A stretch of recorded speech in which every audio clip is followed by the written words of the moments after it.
ओम नमो भगवते वासुदेवाय। ओम नमो भगवते वासुदेवाय। ओम नमो भगवते वासुदेवाय। ओम नमो भगवते वासुदेवाय। ओम नमो भगवते वासुदेवाय। ओम नमो भगवते वासुदेवाय। ओम नमो भगवते वासुदेवाय। ओम नमो भगवते वासुदेवाय। ओम नमो भगवते वासुदेवाय। ओम नमो भगवते वासुदेवाय। ओम नमो भगवते वासुदेवाय। नमो भगवते वासुदेवाय। ओम श्री परमात्मने नमो नमः। ओम गं गणपतये नमो नमः। सरस्वती नमो नमः। यो नमो नमः। ओम सहना भवतु सहनौ भुनक्तु सह वीर्यं करवावहै तेजस्विनावधीतमस्तु मा विद्विषावहै। ओम शांति शांति शांति। सदाशिवसमारंभां शंकराचार्यमध्यमाम् अस्मदाचार्यपर्यन्तां वन्दे गुरुपरम्पराम्। ओम पार्थाय प्रतिबोधितां भगवतां नारायणेन स्वयं व्यासेन रचितां पुराणं मध्ये महाभारतम् अद्वैतामृतवर्षिणीं भगवतीम् अष्टादशाध्यायिनीम् अम्ब त्वामनुसन्दधामि भगवद्गीते भवद्वेषिणीम्। वसुदेवसुतं देवं कंसचाणूरमर्दनं देवकी परमानन्दं कृष्णं वन्दे जगद्गुरुं। नमस्ते परमं ब्रह्म सच्चिदानन्दरूप निर्गुणाय नमस्तुभ्यं ओंकाराय नमो नमः। सर्वे दुर्गाणि तरन्तु सर्वे भद्राणि पश्यन्तु सर्वे सद्बुद्धिमाप्नोतु सर्वे सर्वत्र नन्दतु। ओम तत्सत। ओम ओम ओम। आप सभी ऑनलाइन नेटवर्क पर उपस्थित भगवत गीता श्रवण साधकों को आज प्रातः का अभिवादन, अभिनंदन, अभिवंदन। हरि ओम, हरि ओम, हरि ओम। हम सबको आज का यह दिव्य दिन तन मन धन जन देश काल विषय वस्तु परिस्थिति अवस्थाएं अध्यात्म भौतिक दैविक क्षेत्र व्यष्टि समष्टि सभी को अपने अपने पूर्व में अनंत जन्मों में किए हुए संचित कर्मों के पके हुए फल स्वरूप में वर्तमान में आज अपने अपने प्रारब्ध अनुसार परमेश्वरी अचिंत्य योग माया के माध्यम से प्रसाद स्वरूप में प्राप्त हुआ है। अतः यह आज का दिन परमार्थ हेतु निष्काम सेवा यज्ञ देव यज्ञ ऋषि यज्ञ पितृ यज्ञ मानवता यज्ञ भूत प्राणी यज्ञ सात्विक दान शारीरिक वाचिक मानसिक तप निष्काम कर्म योग ध्यान योग भक्ति योग ज्ञान योग साधनाएं स्वाध्याय वेद शास्त्रों का अध्ययन अध्यापन उपासना आराधना के लिए समर्पित करे और करवावे। अत्यंत दुर्लभ मनुष्य जीवन की प्रत्येक क्षण परमार्थ हेतु सार्थक करे और करवावे। आज विक्रम संवत 2081 श्रावण मास शुक्ल पक्ष की नवमी तिथि है, 10:23 तक है। उसके बाद दशमी तिथि लग जाती है। आज अनुराधा नक्षत्र है, ये 12:11 तक है। उसके बाद ज्येष्ठा नक्षत्र लग जाता है। आज बुधवार है और यहाँ वर्षा ऋतु चल रही है। रात्रि का न्यूनतम तापमान 20 डिग्री रहा और दिन का अधिकतम तापमान 30 डिग्री रहा। वायु की गति 5 किलोमीटर प्रति घंटा चल रही है। ईस्वी सन 2024, 14 अगस्त, 14 अगस्त 2024, सुबह के 7 बजने वाले। कलयुग का प्रथम चरण 5126वां वर्ष चल रहा है। 7वां वैवस्वत मनवंतर, श्वेत वराह कल्प, ब्रह्मा जी का 26वां दिन और 51वां वर्ष अभी चल रहा है। तो ऐसे अनंत कोटि ब्रह्मांडीय परमेश्वरीय अचिंत्य योग माया में हमारा यह एक ब्रह्मांड, इसमें यह पृथ्वी लोक में, समुद्र के ऊपर जम्बू द्वीप में, विश्व का एकमात्र वैदिक राष्ट्र भारत में, उत्तर हिमालय प्रांत में, उत्तराखंड राज्य में, टिहरी जिले में, हिमालयन शिवालिक पर्वतमाला के अंतर्गत मणिकुट पर्वत के ऊपर नीलकंठ महादेव के सामने, ऋषिकेश नगरी में, मुनि की रेती प्रांत में, शीशम जाड़ी, अवधूत बाड़ा आश्रम के सी ब्लॉक के पहले माले से 5 नंबर कमरे से गंगा किनारे से हम स्वामी उत्तमानंद सरस्वती भगवत गीता के आचार्य शिष्य स्वामी चिन्मयानंद सरस्वती महाराज, चिन्मय मिशन, कैवल्याद्वैत वेद व्यास भगवतपाद शंकराचार्य के श्रृंगेरी संन्यास परंपरा से शिक्षित दीक्षित सनातन वैदिक भारतीय हिंदू धर्म अनुसार संपूर्ण भगवद गीता ज्ञान यज्ञ ऑनलाइन चैतन्यमय जीवंत लाइव प्रसारण के अंतर्गत व्याख्यान माला में अध्याय 7 ईश्वरीय ज्ञान विज्ञान योग के श्लोक नंबर 6 पर संस्कृत एवं हिंदी में व्याख्यान करेंगे। दिव्य पवित्र सरल व्यवहारिक सटीक पूर्ण वर्ण अक्षर पद वाक्य पंक्ति श्लोक अध्यायों की संगति संधि अन्वय शब्दार्थ वाक्यार्थ भावार्थ रहस्यार्थ के यथार्थ तात्पर्य सहित वैदिक शास्त्र वेद व्यास साहित्य शंकर भाष्य एवं परंपरागत सन्यासी आचार्यों की टीका टिप्पणी सहित आज का यह भगवद गीता व्याख्यान करेंगे। कृपया आप सभी श्रद्धा भक्ति ध्यान से परिपूर्ण होकर के यह दिव्य श्रवण साधना करें। इसमें से कुछ ग्रहण करे, कुछ धारण करे, कुछ अपने जीवन में चरितार्थ करे और उसमें निरंतरता लाए। अपनी अपनी आध्यात्मिक भौतिक दैवी अशांति द्वंद्व मोह विक्षेप से रहित होकर, अधार्मिक अशास्त्रीय भ्रम भ्रांतियों से रहित होकर के अपने अपने शरीर इंद्रिय प्राण मन वचन कर्म और बुद्धि से एक रूप एकाग्र होकर के शुद्ध सात्विक सूक्ष्म भगवत विवेक बुद्धि करे।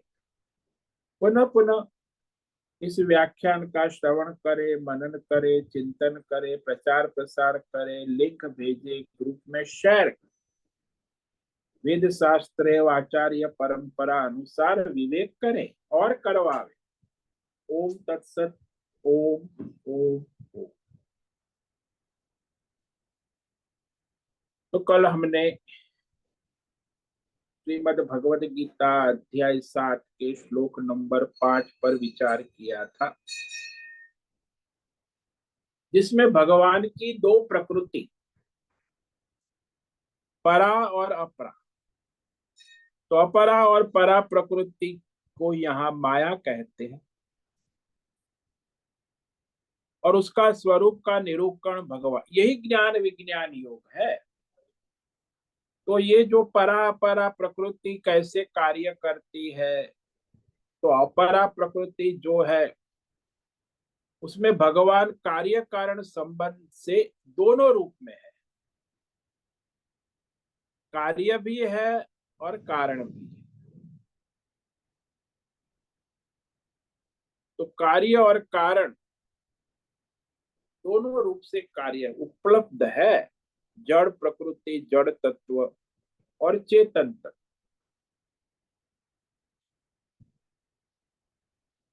तो यहाँ ये जो पृथ्वी, जल, अग्नि, वायु, आकाश, मन, बुद्धि और अहंकार, इसी माया का प्रकृति का वर्गीकरण है, जो शास्त्रों में त्रिगुणी माया कहते, सत्वगुणी, रजोगुणी, तमोगुणी।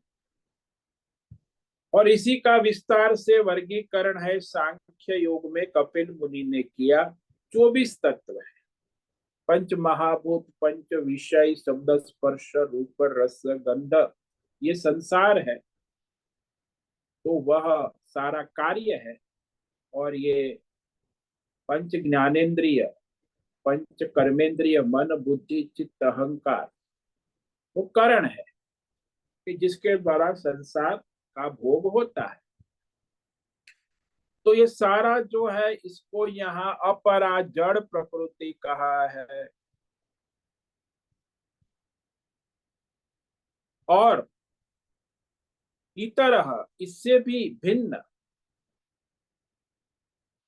वह संपूर्ण इस अपरा प्रकृति को धारण करता है, पालन करता है, संहार करता है, पुनः सर्जन करता है।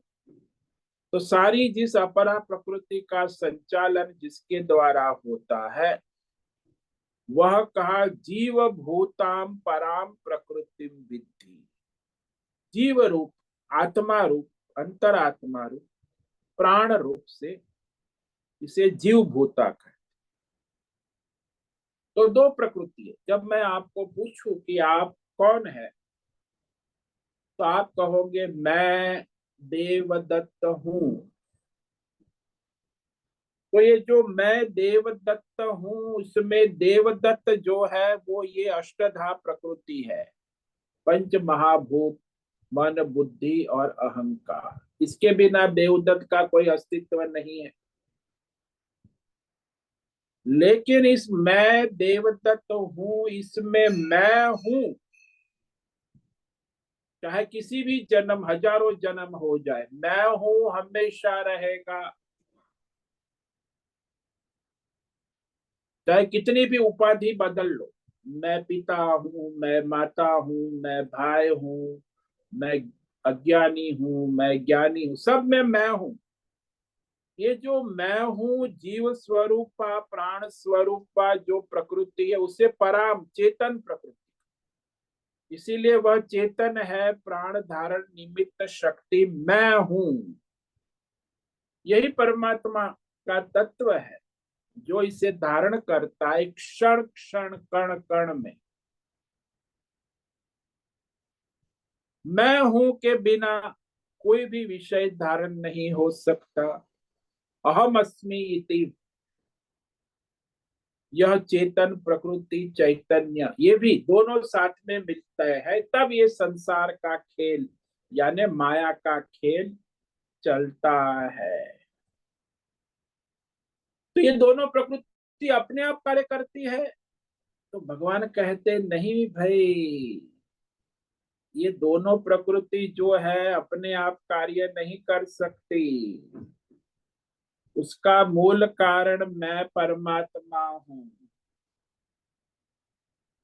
जैसे मकड़ी है, वो मूल कारण है, और मकड़ी की जो दो प्रकृति है, लार और जाल, जाला, ये लार पहले निकलती है और लार से फिर जाला बनता है। तो लार का मूल कारण भी मकड़ी है और जाला बनाने का मूल कारण भी मकड़ी है। तो लार और जाड़े का मूल कारण मकड़ी है। मकड़ी के बिना न लार हो सकती है, न लार के बिना न जाला हो सकता है। ऐसे ये जीव भूता चेतन प्राण प्रकृति है। वह चेतन रूपा प्राण प्रकृति, वह माया प्रकृति जिसको परा प्रकृति कहा, और जो जाले रूप में ये अष्टधा प्रकृति है, बस ये दोनों का संचालन उन्हीं से होता है। तो ये भगवान आगे श्लोक नंबर 6 में प्रकट कर रहे रहस्यमय है कि दोनों प्रकृति अपने आप कुछ नहीं कर सकती, दोनों प्रकृतियों को समर्थन करने वाले परमात्मा है। तो कैसे उसको दोनों को चलाते हैं, ये अब परमात्मा का स्वरूप आगे के श्लोक में कहते हैं। एतद् योनीनि भूतानि सर्वाणीत्युपधारय अहं कृष्णस्य जगतः प्रभव प्रलयस्तथा। एतद् योनीनि भूतानि सर्वाणीत्युपधारय अहं कृष्णस्य जगतः प्रभव प्रलयस्तथा। एतद् योनीनि भूतानि, तो ये जो परा प्रकृति कही, अष्टधा और जीव रूपा प्राण रूपा चेतन और जड़, तो ऐसा समझो कि ये संपूर्ण सर्वाणि भूतानि, ये सारा जो संसार है, जड़ चेतन प्राणी 84 लाख योनिया, इन दोनों प्रकृतियों से ही उत्पन्न होते हैं, इसमें रहते हैं, इसमें लय होता है, पुनः उत्पन्न होते हैं। एतद् योनिनि यानी सारा संसार आपका, पहले तो आपका शरीर, फिर आपका जो परिवार, पैसा, पद, प्रतिष्ठान, मकान, दुकान, ये सब पंच महाभूतात्मक है। मनुष्य उसमें इतना आसक्त है, शरीर में आसक्त है, और संसार के मोटर गाड़ी बंगला परिवार पैसा, ये भी पंच महाभूतात्मक जड़ है। तो वो दोनों जो है जड़ और चेतन प्रकृति से ही ये संसार चलता है, उत्पन्न होता है, रहता है, लय होता है, पुनः उत्पन्न होता है। ये भगवान की अखंड माया शक्ति है, योग शक्ति।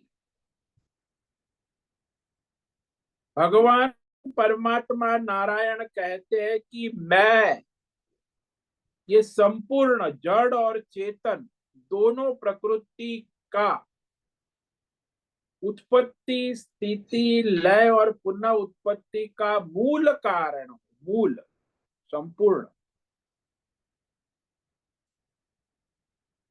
जैसे मकड़ी है, वो लार और जाले की उत्पत्ति स्थिति लय का मूल कारण मकड़ी है। मकड़ी के बिना न लार हो सकती है, न लार के बिना जाला हो सकता।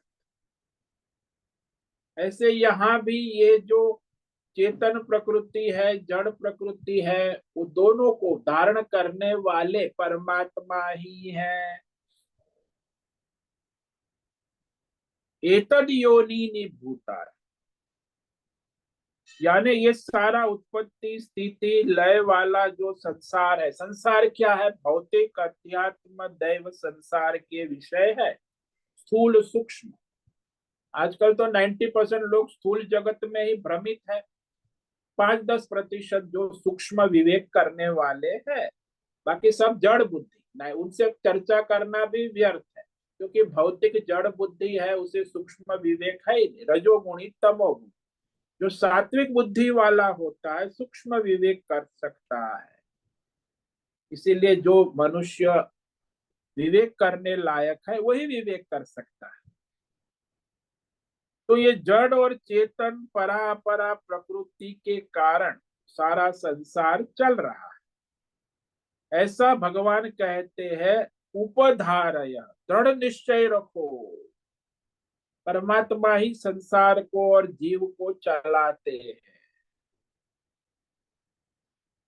तो अपनी ये जो परा और अपरा प्रकृति के द्वारा भगवान स्वयं कहते कि मैं परमात्मा नारायण भगवान परमेश्वर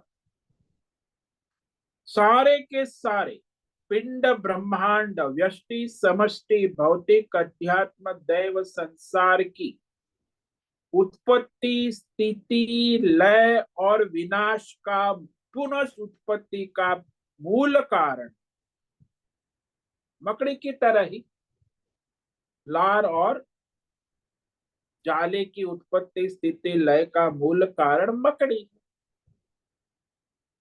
तो सारा देश काल विषय भौतिक अध्यात्म दैव स्थूल सूक्ष्म संसार में जितने भी विषय है जड़ चेतन स्थावर जंगम जितने भी चेतन प्राणी है उसे जीव कहते। 84 लाख योनि। और जो जड़ है ये कुर्सी टेबल मकान दुकान रुपया पैसा, तो ये सारे विषय पदार्थ जड़ और तो ये सब क्या है? बोले मेरी ये दो प्रकृति परा प्रकृति से उत्पन्न हुए हैं। परा और अपरा, जड़ और चेतन। तो ये प्रकृति भगवान की जो जीव भूता कहा ना पिछले श्लोक में, वह चेतन प्रकृति, और अष्टधा जो कहा वो जड़ प्रकृति से ही ये सारे उत्पन्न होते हैं। तो सारे पदार्थ संसार में जो भी आप देखते हैं नहीं देखते, स्थूल और सूक्ष्म सब परा प्रकृति जीव भूता चेतन और अपरा प्रकृति अष्टधा ये सारे संसार की उत्पत्ति स्थिति लय पुनः उत्पत्ति स्थिति लय संसार चक्र चलाने वाला मूल यानी कारण है, उसके द्वारा ही ये चलता है।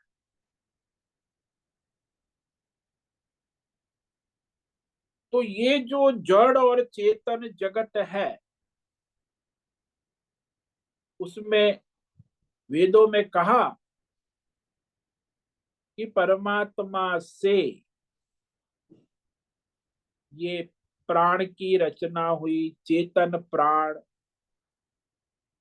चेतन प्राण से श्रद्धा की रचना हुई, श्रद्धा से आकाश की रचना हुई, आकाश से वायु की रचना हुई, वायु से तेज, तेज से जल, जल से पृथ्वी, और ये पंच महाभूत से इंद्रिया, 5 ज्ञानेन्द्रिया 5 कर्मेंद्रिया, और फिर अंतकरण मन बुद्धि चित्त अहंकार, और उसी से ये अन्न उत्पन्न हुआ, और अन्न से बीज, और बीज से सारे कर्म, और फिर उससे कार्य कर्म के साथ तप मंत्र, और फिर ये सारा संसार जीव का प्रकट हो रहा है।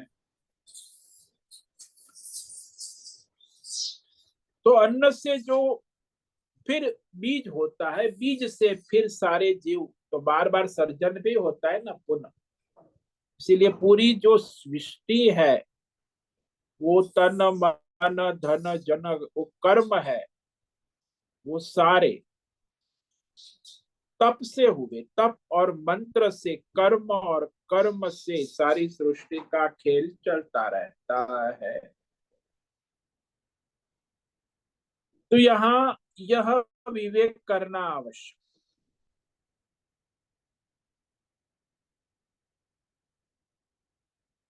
कि जो भी है प्रकृति के कारण सारे जीव जगत देवी देवता ईश्वर सगुण साकार तो इतना भगवान ने स्पष्ट कर दिया कि ऐसा तुम दृढ़ निश्चय करो। इस संसार का ज्ञान विज्ञान कहना है ना, इसीलिए कहा इस प्रकृति के रहस्य को जानो। उपधारय, उपधारे मतलब अपनी बुद्धि में दृढ़ निश्चय करो। ये सारा संसार ईश्वरीय सत्ता से चल रहा है, लेकिन 90% मनुष्य संसार में उनकी बुद्धि का निश्चय क्या है कि ये संसार पैसे से चल रहा है। पैसा दो और पैसा लो, पैसे से काम होता है, काम लो काम दो। तो सारा संसार, तो ये असुर जो है ना, ये अमेरिकन कल्चर, यूरोपियन कल्चर, इनकी सारी इकोनॉमी, गवर्नमेंट ऑफ इंडिया, सबकी बुद्धि जड़ है। पूरी सरकारें, अमेरिकन, भारतीय, अमेरिकन, चाइनीज, वो सोचते हैं सब इकोनॉमी से ही चलता है। उनका बजट निकलता है, बड़ा ढोल पीटते हैं। राक्षस लोग हैं, इनको अकल ही नहीं है कि ईश्वरीय सत्ता को स्वीकार ही कहाँ कर। तो ये जो इनकी जड़ बुद्धि है, वो समझते हैं कि ये सब धन से ही चलता है, विकास, धन आएगा तो विकास होगा। अरे मूर्ख, ये विकास विकास सब जो है मूल उसकी प्रकृति परमात्मा से ही होता है। तो ऐसी बुद्धि जड़ है ना, इसीलिए इतना कहने के सुनने के बाद भी उनकी बुद्धि जड़ ही रहती है।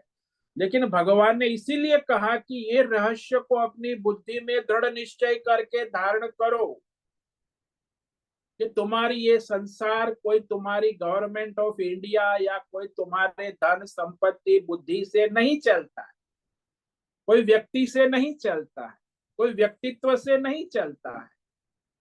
बहुत ही रहस्यमय है, मनुष्य की बुद्धि स्वीकार ही नहीं करेगी। ये सब पैसे से चलता है, ज्यादातर तो जड़ बुद्धि है।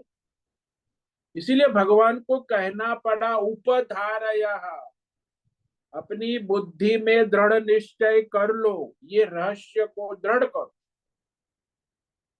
हर समय इस रहस्य को सामने रखकर संसार में अपना स्वधर्म प्रारब्ध के अनुसार व्यवहार करो। धारण करने का मतलब ये है भाई, ईश्वर की सत्ता का स्वीकार करो, नहीं कि अपने अहंकार की, अहंकार के नशे में चकचोर। ईश्वर की सत्ता का स्वीकार, अहंकार से फिर अपनी बुद्धि का बुद्धिमानी बहुत करते, ये भी मूर्खता की पराकाष्ठा है। अरे भाई, तुम अहंकार ना करो, यही भगवान कहने जा रहे हैं। तो नम विनम्रता से ईश्वर को समर्पित होकर प्रारब्ध के अनुसार अपना स्वधर्म व्यवहार करो। रावण ना बनो, हनुमान जी बनो।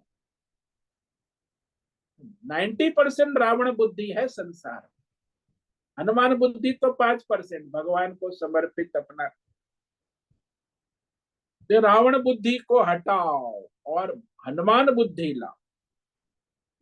धारण करो का मतलब ये है, भगवान कहते हैं ज्यादा जोर से कहें, ये रहस्य को स्वीकार करो तभी तुम्हारा कल्याण होगा, नहीं तो अहंकार के नशे में रावण जैसी दुर्गति ही होगी। लेकिन भगवान इससे ज्यादा कहते हैं। प्राय शुरू में तो ऐसा होता है कि हमें कोई याद दिलाता है, सत्संग में सुनते हैं संत महापुरुष, तो हमें बात जतती है कि बात तो सही है, महाराज ठीक कह रहे, स्वामी जी ठीक कह रहे, भगवान ने गीता में कहा ठीक है, बात तो जतती। पर हमारी बुद्धि, अहंकार, मन इसे नहीं मानते। अरे मैं कर लूंगा, तुम क्या कर, मैं इतना बड़ा पढ़ा लिखा डॉक्टर इंजीनियर, इतना अरबपति करोड़पति, अरे मैं कुछ भी कर लूं। मेरा 10,000 करोड़ का साम्राज्य है। मेरी बेटी को कैंसर हुआ तो क्या है, मैं अमेरिका, जर्मनी, ऑस्ट्रेलिया कहीं से भी डॉक्टर को यहाँ बुला लूंगा, मेरी बेटी का इलाज मैं कराऊंगा। कितना अहंकार। ईश्वर को कोई समर्पण, ईश्वर की सत्ता का स्वीकार। जितना मनुष्य बड़ा होता है उतना वो अहंकार बड़ा होता है। ये आजकल जो बुद्धिजीवी पढ़े लिखे 10,000, 50,000, 1 लाख, 50 लाख करोड़ का साम्राज्य ले, ये सब रावण है, राक्षस। वो ईश्वर की सत्ता का स्वीकार ही नहीं करते। तो प्राय समझना चाहिए कि संसार में भगवान इतना जोर देकर कह रहे हैं कि मनुष्य ऐसे मानता है, हम मानते हैं ईश्वर, लेकिन करते हैं अहंकार। और जब कोई बड़ी कठिन परिस्थिति आ जाए और फिर वो डॉक्टर कहे कि अब तो कोई सहारा नहीं है, भगवान चाहेगा वैसा होगा। हमारे एक बिल्डर थे अहमदाबाद में, करोड़पति, कई उनके प्रोजेक्ट चल। अब वो सत्संग में आते, मैंने उसको कहा कि अरे महाराज थोड़ा भगवान का नाम करो, ये ओम नमः शिवाय का जप 2-4 माला तो आपका कल्याण होगा। अरे महाराज टाइम कहाँ है। अब ये करोड़पति अहंकार के नशे में चकचूर, जब वो जा रहा था अपनी साइट पर तो उसके रास्ते में उसे हार्ट अटैक आया। तुरंत ड्राइवर ने उसे हॉस्पिटल इमरजेंसी में, तो वहां इमरजेंसी हॉस्पिटल में कहा ये तो अटैक है, मासिव हार्ट अटैक। उसको इमरजेंसी में, आईसीयू में, सभी डॉक्टर, पूरी टीम लग गई। भाई बड़ा आदमी है।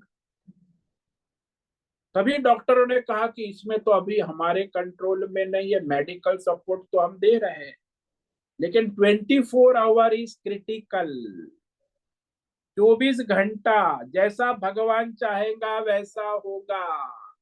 हम केवल बाहर से मेडिकल सपोर्ट दे रहे हैं। उसको भी कहा कि तुम भी सुन लो, ये हमारे हाथ में नहीं है। तब उसको याद आया कि अरे भगवान चाहेगा वैसा होगा, तो मैं भगवान को प्रार्थना करता हूँ, ओम नमः शिवाय जप। ऐसा जप, आंख में से आंसू की धारा बह रही है और वो बिस्तर में आईसीयू बेड में ओम नमः शिवाय, ओम नमः शिवाय के सिवा और कुछ उसका मन जप ही कर, अखंड जप, पूरी रात दिन, 24 घंटा। तो भगवान ने चाहा तो उसका परिवर्तन। अरे doctor you are out of danger. 24 घंटे के बाद डॉक्टर ने कहा कि now you are under medical control. अब आप हमारे मेडिकल साइंस के कंट्रोल में आ गए। लेकिन ये मूर्ख पहले कहे तो नहीं माने। अब वो ऐसी परिस्थिति आती है तब मनुष्य स्वीकार कर। कठिन परिस्थिति के बिना, वो विकट परिस्थिति आ जाए तब कोई याद दिलाए कि जैसा भगवान चाहेगा वैसा ही होगा, तब वह सुनकर उसे याद आता है कि हाँ ये बात तो ठीक है।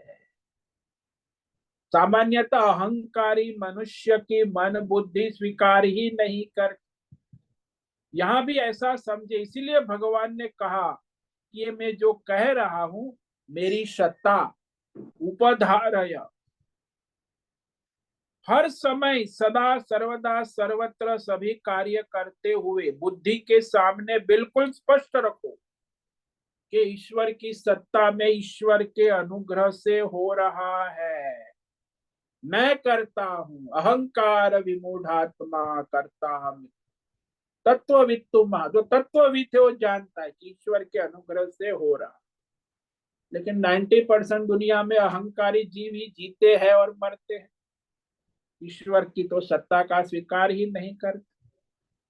तो ऐसा समझे, इसीलिए भगवान ने कहा, स्पष्ट कहा कि बिल्कुल स्पष्ट रहो, जहां कहीं भी जो कुछ भी उसके अंदर बाहर जो भी कुछ हो रहा है उसमें केवल केवल केवल परमेश्वर की ये परा और अपरा प्रकृति ही कार्य कर रही है।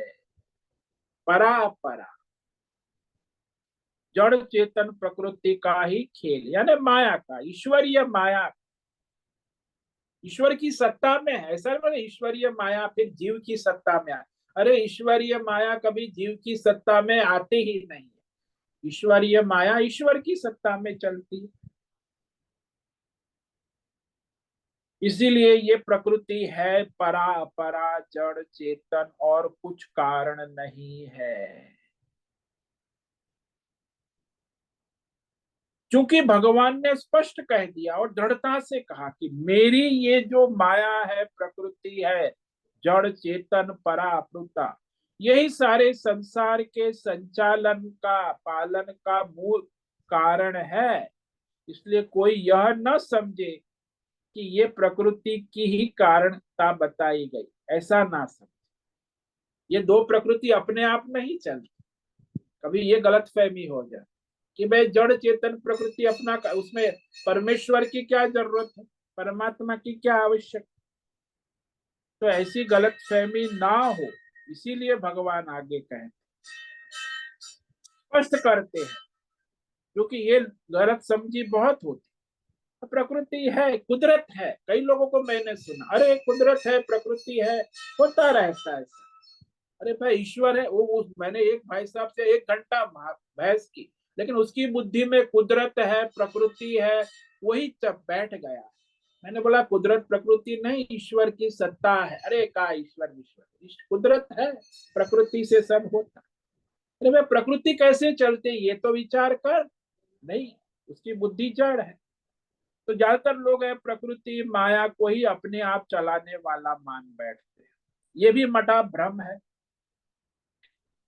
प्रकृति की कारणता जो भगवान ने बताई, इसीलिए स्पष्ट करना पड़ा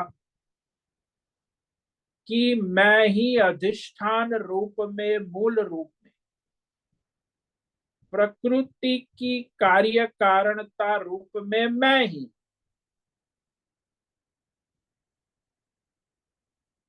और ये जो प्रकृति को बताया वो भी भगवान के अधीन ही चलती,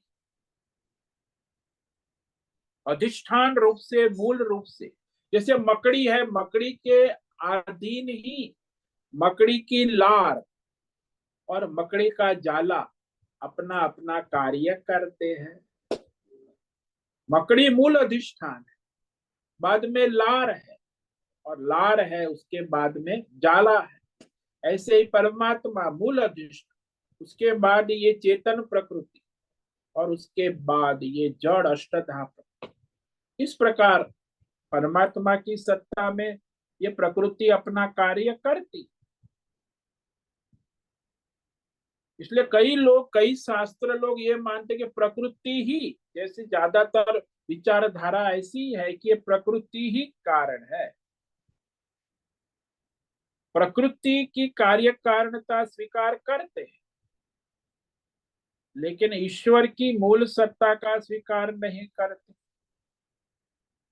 जैसे दृष्टांत ले लो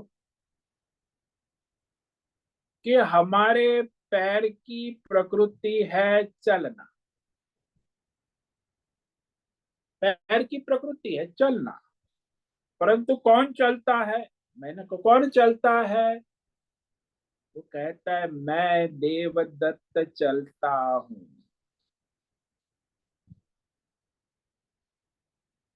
पैर चलता है ऐसा तो कोई नहीं कहता। मैं देवदत्त चल पड़ा हूं, चलता आ रहा हूं। ये वाक्य बोलते हैं। ऐसा तो किसी को अनुभव नहीं होता। सब जानते हैं कि मैं देवदत्त चलता हूं, क्योंकि पैर में तो चलने की शक्ति माया शक्ति है, पर ये माया शक्ति अपने आप कैसे काम करे? मैं हूं तो मेरे देवदत्त के पैर चलते हैं, मैं हूं। सब जानते हैं मैं चलता हूं। तो ये जो आप बोलते हो उसमें मैं हूं पर ध्यान किसी का नहीं, पैर पर ध्यान। पैर चल रहे हैं, अरे मूर्ख, पैर कहाँ चलेंगे? जब मैं हूं तो पैर चलेंगे ना। तो मैं हूं के ऊपर किसी का ध्यान ही नहीं रहता। इसी प्रकार से ये जो है अष्टधा प्रकृति और ये चेतन जीव रूपा प्रकृति है, क्षेत्र क्षेत्र, ये दोनों ही परमेश्वर की योग माया शक्ति है। इसीलिए ये परा और अपरा प्रकृति का भी मूल कारण परमेश्वर परमात्मा नारायण भगवान ही है।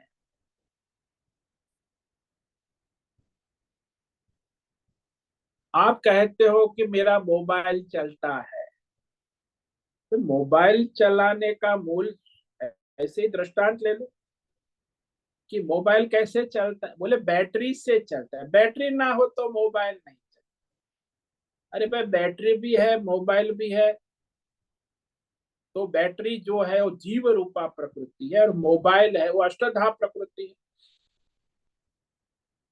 अब बैटरी और मोबाइल दोनों को कौन चलाता है? बोले बिजली का करंट ना हो तो कहां से तुम्हारी बैटरी चार्ज होंगी, और बैटरी चार्ज नहीं होंगी तो आपका मोबाइल कैसे काम करेगा?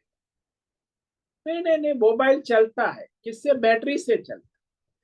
अरे भाई बैटरी में बिजली करंट नहीं होगा तो कहां से चले? बैटरी को चार्ज कौन करे? तो बैटरी का कारण और मोबाइल के संचालन का कारण ही बिजली है, ये समझ लो।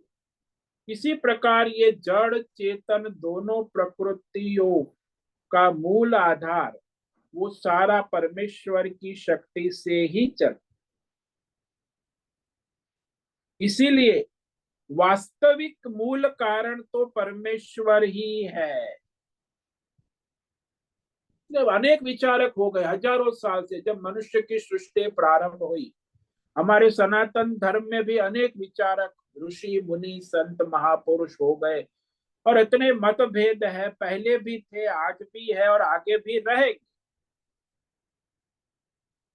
और अनेक प्रकार के विचारक होते रहेंगे, प्राचीन काल से ले लो आज तक कितने मत मतांतर है। परमाणु को लेकर कोई मानता है, कोई प्रकृति को कारण मानता है, तो अनेक अनेक कारण, सृष्टि के कारण, सृष्टि की सर्जन की प्रक्रिया भी इस्लाम में अलग है, जैन में अलग है, बौद्ध में अलग है, ईसाई में अलग है, सब में अलग अलग। असली कारण केवल परमेश्वर ही है।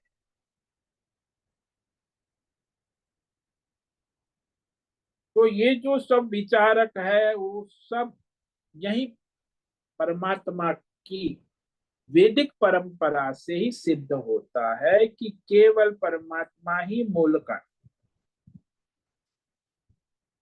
वर्तमान काल में भी तरह तरह के वैज्ञानिक कारण माने जाते हैं। आजकल वैज्ञानिक युग है ना, अब वो वैज्ञानिक जड़ लेबोरेटरी में अपना R&D रिसर्च करते रहते, और वो जो मानते कि वैज्ञानिक नई खोज, वैज्ञानिकों ने ईश्वर को खोज लिया, अरे मूर्ख लोग, तुम्हारा अस्तित्व क्या है? उसी के आधार पर है।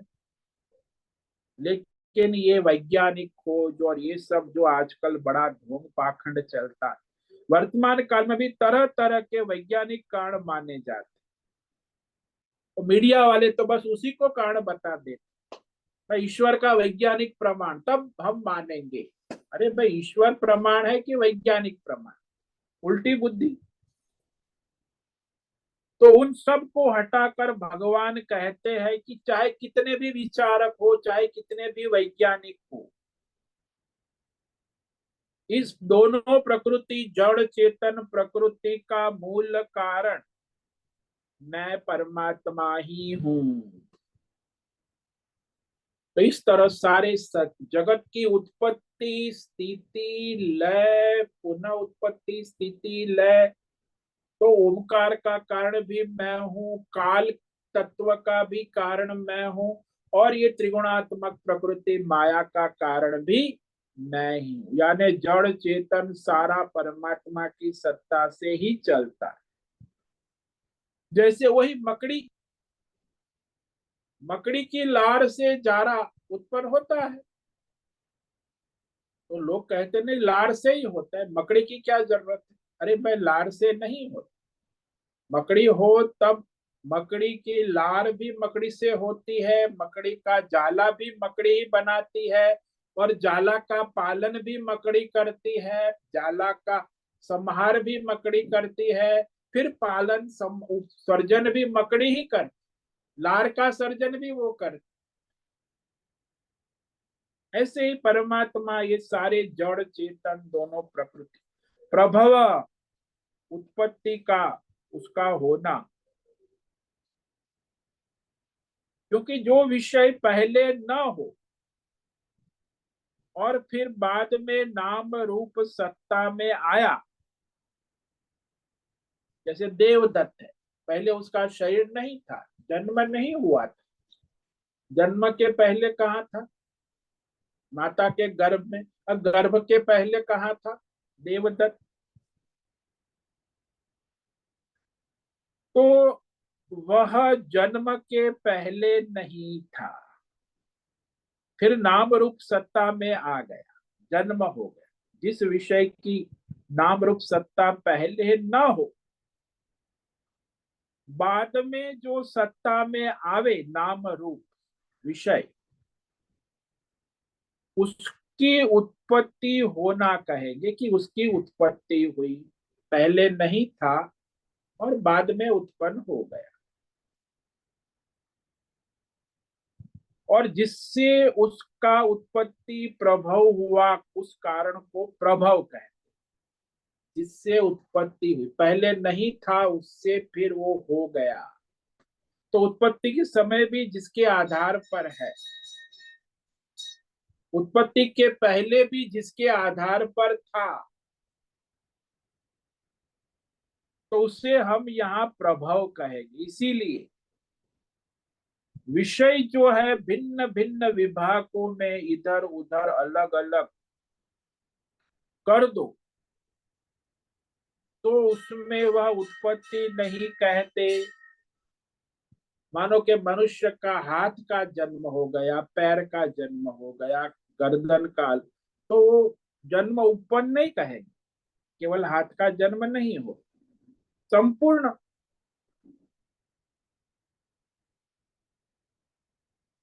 तो इसलिए भिन्न भिन्न हिस्से इधर उधर अलग अलग कर दो, तो उसे हम प्रभव नहीं कहेंगे।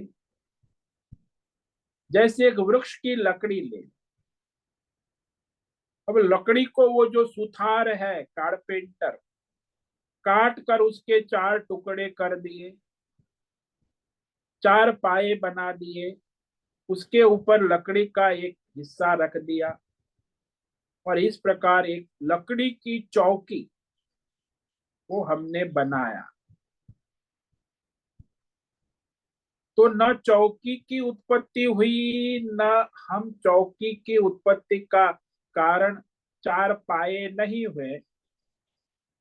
जो लकड़ी पहले ही थी, पहले से ही है, उसी के सुथार ने टुकड़े किए इधर उधर करके, उस लकड़ी को, पेड़ वृक्ष की लकड़ी को एक नाम रूप दे दिया, चौकी, लकड़ी की चौकी। ऐसे ही परमेश्वर ने किसी अन्य अन्य विषय को लेकर इस सृष्टि को बनाया हो, ऐसा नहीं। पहले ये सृष्टि नहीं थी, फिर उन्हें बनाई। भगवान ने सृष्टि के पहले की अवस्था को अव्यक्त कहा, जब वह प्रकट नहीं है। उस समय भी वो भगवतमय है, परमात्मा में, सृष्टि भगवान के अंदर लीन है। जैसे वो चौकी लकड़ी के अंदर लीन है, फिर चौकी बन गई, ऐसे ही ये सृष्टि पहले प्रकट नहीं हुई थी, तब भी भगवान के अंदर लीन है, प्रकट नहीं है, अव्यक्त है। पर जब वे परमात्मा संकल्प करते हैं, तभी वह प्रकट होती है। जैसे मकड़ी संकल्प करती है कि मुझे जाला बनाना है, तो लार से जाल उत्पन्न करने लगती है, जाल फैलाती। ये मकड़ी संकल्प ना करे तो फिर लार से जाड़ा कैसे बने। इसी प्रकार यह सृष्टि का प्रारंभ हो जाए। प्रभव उत्पत्ति करने वाले परमात्मा है। प्रलय, इस पर हम कल विचार करेंगे। तो उत्पत्ति का कारण विचार होगा, स्थिति का कारण भी विचार करेंगे, और प्रलय का कारण भी, यानी सृष्टि का उत्पत्ति स्थिति लय पुनः उत्पत्ति, ये सारी परमात्मा के द्वारा, ये दो प्रकृति जड़ और चेतन परा अपरा प्रकृति के द्वारा होती रहती है।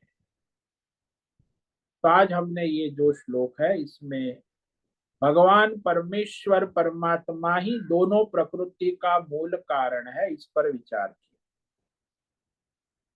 एतद् योनीनि भूतानि सर्वाणीत्युपधारय अहम कृष्णस्य जगतः प्रभव प्रलयस्तथा इति। अर्जुन, तुम बुद्धि में दृढ़ समझ लो, धारण कर लो कि ये जो सारे प्राणी आप देख रहे हो, संसार देख रहे हो, ये संपूर्ण संसार, पिंड ब्रह्मांड व्यष्टि समष्टि, ये दो प्रकृति जड़ और चेतन परा और प्रकृति से उत्पन्न होते हैं, रहते हैं, लय होते हैं, पुनः उत्पन्न होते रहते हैं।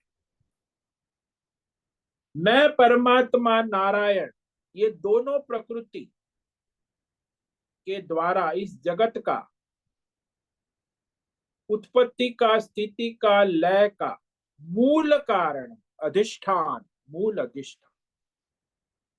जैसे मकड़ी की लार और मकड़ी के जाले का मूल अधिष्ठान मकड़ी है, वैसे इस संसार की ये दो प्रकृति का मूल आधार परमात्मा है। और दो प्रकृति से उत्पन्न ये संसार के सारे जीव और संसार का मूल आधार परमात्मा ही है। ओम नमो नारायणाय, ओम नमो नारायणाय, ओम नमो नारायणाय, ओम नमो नारायणाय, ओम नमो नारायणाय। कायेन वाचा मनसेन्द्रियैर्वा बुद्ध्यात्मना वा प्रकृते स्वभावात् करोमि यद्यत् सकलं परस्मै नारायणायेति समर्पयामि। ओम सर्वे भवन्तु सुखिनः, सर्वे सन्तु निरामयाः, सर्वे भद्राणि पश्यन्तु, मा कश्चित् दुःखमाप्नुयात्, अस्तु मा सद्गमय, तमसो मा ज्योतिर्गमय, मृत्योर्मामृतंगमय। ओम पूर्णमद पूर्णमिदं पूर्णात् पूर्णमुदच्यते पूर्णस्य पूर्णमादाय पूर्णमेवावशिष्यते। ओम शांति शांति शांति। शंकरं शंकराचार्यं केशवं बादरायणं सूत्र भाष्य कृतौ वंदे भगवन्तौ पुनः पुनः। ईश्वरो गुरुरात्मेति मूर्ति भेद विभागिने व्योमवद्व्याप्त देहाय दक्षिणामूर्तये नमो नमः। ओम गुं गुरुभ्यो नमो नमः। ओम तत्सत् ब्रह्मार्पणमस्तु। ओम ओम ओम।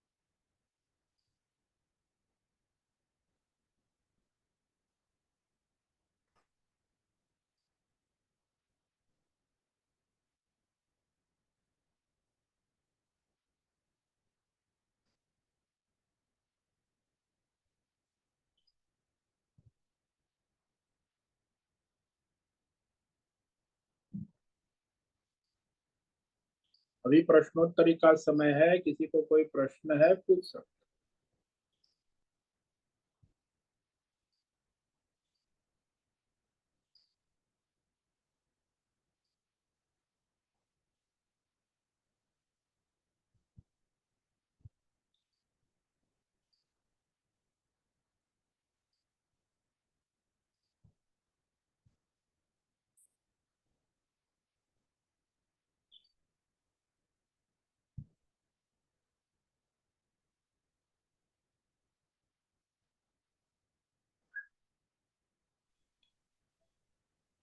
प्रणाम स्वामी जी। हाँ बोलो माधु। स्वामी जी, शुरुआत में मैंने सुना श्रद्धा शब्द, जो उत्पत्ति इससे आपने बताया ना, उत्पत्ति का सब उसमें श्रद्धा था, उससे हाँ श्रद्धा से ये उत्पन्न होता है, तो वो जरा बताएंगे श्रद्धा। हाँ जी, देखो प्रश्नोपनिषद में ये मंत्र आता है जिसमें उस पर ब्रह्म परमात्मा से ये व्यष्टि समष्टि प्राण की रचना हो। व्यष्टि समष्टि प्राण, और फिर व्यष्टि समष्टि प्राण से श्रद्धा, यानी इसमें जो श्रद्धा है सत धारण शक्ति उत्पन्न हुई, और श्रद्धा से फिर आकाश उत्पन्न हुआ, आकाश तत्व। और आकाश तत्व से ये सब मिलकर, हाँ, ऐसे अलग अलग मत समझना कि हाँ। परमात्मा से प्राण शक्ति से फिर श्रद्धा से आकाश से फिर वायु उत्पन्न, यानी सब जुड़ा हुआ है, परमात्मा जुड़े हुए, ऐसा नहीं अब अलग कर देना। फिर वह वायु सारे परमात्मा से वायु तक सब मिलकर तेज उत्पन्न हुआ। फिर परमात्मा से तेज तक सब मिलकर जल तत्व उत्पन्न। फिर परमात्मा से जल तक सब मिलकर पृथ्वी तत्व उत्पन्न। और फिर परमात्मा से ये पंच महाभूत सारे मिलकर 5 ज्ञानेन्द्रिय और 5 कर्मेंद्रिय उत्पन्न हुई। और 5 ज्ञानेन्द्रिय कर्मेंद्रिय परमात्मा से लेकर इंद्रिय तक सब मिलकर अंतकरण उत्पन्न हुआ। अंतकरण मन बुद्धि चित्त अहंकार। और उस अंतकरण से फिर अन्न उत्पन्न हुआ, और अन्न से फिर ये जो है बीज उत्पन्न हुआ सृष्टि का, जीव का। और बीज से फिर वह जीव उत्पन्न हुआ, तप। और फिर तप से मंत्र उत्पन्न हुए, मंत्र से कर्म उत्पन्न हुआ, और कर्म से फिर जो है ये सारा संसार चल रहा है। तो सारी सृष्टि का ये क्रम है सर्जन का। परमेश्वर की सत्ता में ऊपर ऊपर सब जगह परमात्मा उपस्थित। हम्म। जैसे राजा होता है, राज्य की सत्ता, तो राजा ने पहले अपने संकल्प से मंत्रिमंडल का निर्माण किया, और मंत्रिमंडल ने फिर राजा के संकल्प से ही पूरी राज सेवकों की फौज खड़ी कर दी, और फिर राज सेवकों के द्वारा राज्य को चलाने लगे। तो राजा के संकल्प से हुआ। यदि मंत्रिमंडल ना बने तो फिर वो राज सेवक कैसे काम करेंगे, राज सेवक काम नहीं तो प्रजा का पालन कैसे हो। तो इस तरह ईश्वर जो है स्वयं राजा है। और फिर ये जड़ चेतन दो मंत्री प्रधानमंत्री बन गए प्रकृति। और उसके बाद वह सारा ये क्रम से पंच महाभूत की उत्पत्ति, और फिर इंद्रियों की, फिर अंतकरण की, फिर अन्न की उत्पत्ति, और फिर अन्न से ये सारे प्राणी बीज, और उसमें फिर वह तप हुआ मनुष्य के द्वारा, मंत्र कर्म उत्पन्न हुए, मंत्र से कर्म उत्पन्न, और कर्म से फिर मनुष्य का जीवन चलने लगा।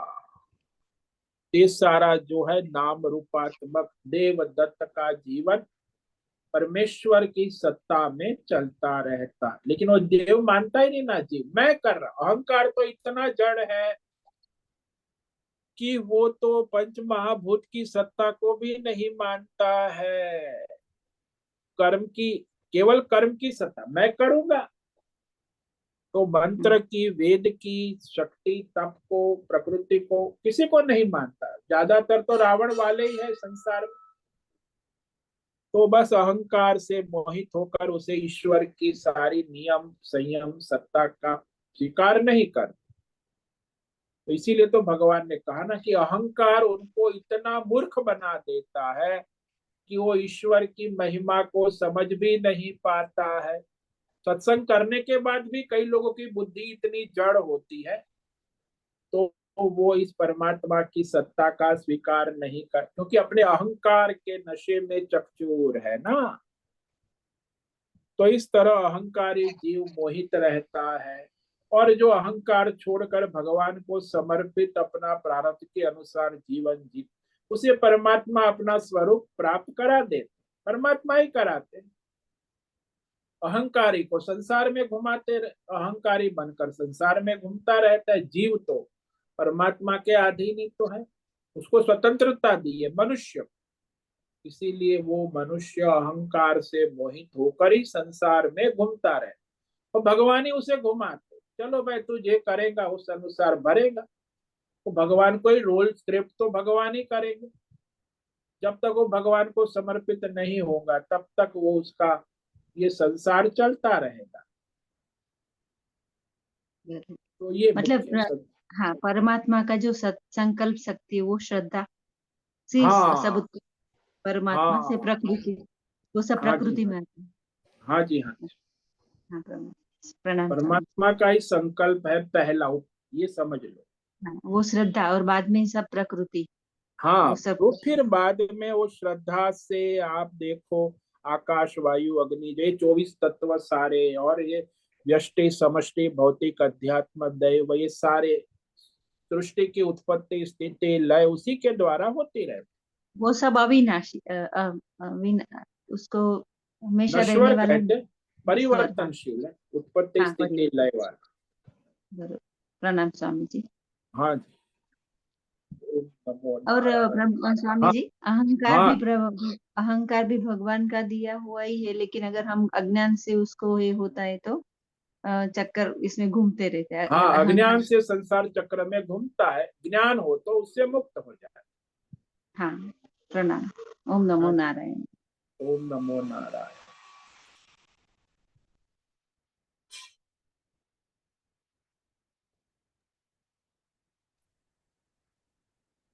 ओम नमो नारायण स्वामी जी। हाँ बोलो राजेश मोलकर।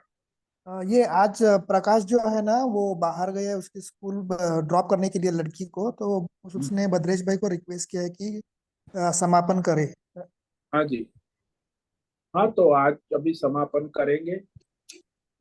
अभी किसी को कोई प्रश्न है तो अभी समय तो हो गया है। हाँ, समापन का समय हो गया है। सभी साधकों को आज का ओम नमो नारायणाय, सभी साधकों को आज का नारायण। ओम नमो नारायण स्वामी जी। ओम नमो सबको नारायण। ओम नमो ओम नारायण। नमो नारायण स्वामी जी। नमो ओम नारायण। नमो नारायण ओम स्वामी जी। नमो नारायणाय स्वामी जी। ओम नमो। बहुत से निवेदन है, आज का सत्संग पूर्ण करें। ओम नमो नारायण। आज का ये दिव्य सत्संग हम यहाँ पूर्ण करते हैं। सभी साधकों को आज का ओम नमो नारायणाय। सभी साधकों को ओम नमो नारायण।